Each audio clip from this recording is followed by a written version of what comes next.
ম্যাচের প্রথমার্ধেই red card, 10 জনে পরিণত হলো নিউক্যাসল। তারপরও জয় পেল না ম্যানইউ। ম্যাচের অধিকাংশ সময় 10 জন নিয়ে লড়াই চালিয়ে গেছে নিউক্যাসল ইউনাইটেড। তারপরও কাঙ্ক্ষিত ফল পায়নি মাইকেল ক্যারিকের দল। তার হাত ধরে যে স্বপ্নযাত্রা চলছিল সেটাই এবার যেন শেষ হয়ে গেল। প্রিমিয়ার লিগে টানা 2 জয় ও 7 ম্যাচ অপরাজিত থাকার পর হারের তেতো স্বাদ পেল ম্যানচেস্টার ইউনাইটেড।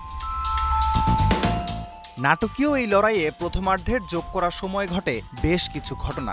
দ্বিতীয় হলুদ কার্ড দেখে মাঠ ছাড়েন নিউক্যাসলের মিডফিল্ডার জ্যাকব র্যামজি। প্রতিপক্ষে একজন কমে যাওয়ার সুযোগ সফরকারীরা কাজে লাগাবে কি, উল্টো একটু পরেই গোল হজম করে তারা।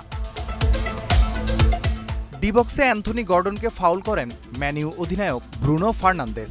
নিজেই স্পট কিকে গোল করে দলকে এগিয়ে নেন গর্ডন। জমজমাট এই লড়াইয়ে দ্রুতই পাল্টা জবাব দেয় ক্যারিকের দল। সেট পিসে ফার্নান্দেসের ক্রসে হেড দিয়ে সমতায় ফেরান ব্রাজিলিয়ান তারকা মিডফিল্ডার কাসিমিরো।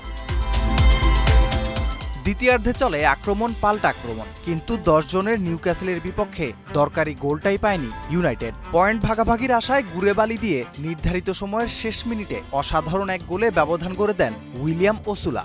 2-1 গোলে হেরে যায় ম্যানইউ, যা মাইকেল ক্যারিকের কোচিংয়ে প্রথম হারের স্বাদ। এখন পর্যন্ত 29 ম্যাচে 51 পয়েন্ট নিয়ে টেবিলের তৃতীয় স্থানে আছে তারা। অন্যদিকে সমান ম্যাচে 39 পয়েন্ট নিয়ে 12 নম্বরে নিউক্যাসল।